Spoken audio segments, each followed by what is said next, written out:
One said she hopes it means that her son is still alive, but said not knowing certainly has been difficult.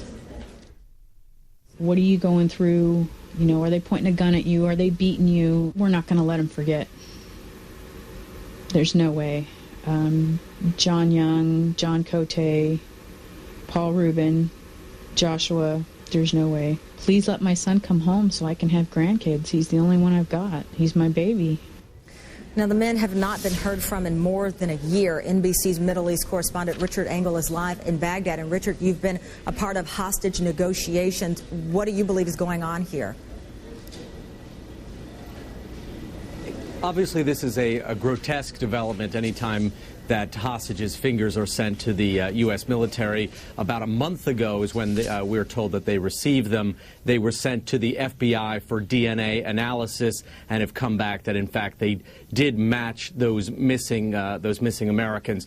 Now, what is going on right now is it's clearly a negotiating tactic. The kidnappers want something. They want to show proof of life that, in fact, that these men are still alive or were still alive when the fingers were removed from their hands, and they want to try and put more pressure on the negotiators. What is interesting is that you're having these reactions from the family members.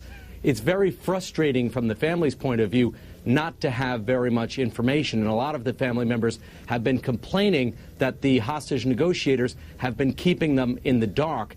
That is typically the way it works. The hostage negotiators want to try as much as possible to isolate the families because they're already dealing with the kidnappers, trying to extract concessions from the kidnappers, try and win these men's release. That's already a main focal point. Now, if at the same time they have hysterical family members who are receiving fingers or other disturbing pieces of evidence in the mail, that adds extra pressure. So I can understand from the family's perspective why this can be a moment of frustration, desperation, even a little bit of hope to know that at some stage, perhaps early as a month ago, these men were still alive. But it shows that negotiations are still underway and maybe even progressing to a degree. And Richard, obviously it's disturbing to hear that this is a way that these hostage takers would show proof of life. I have two questions. Is that common?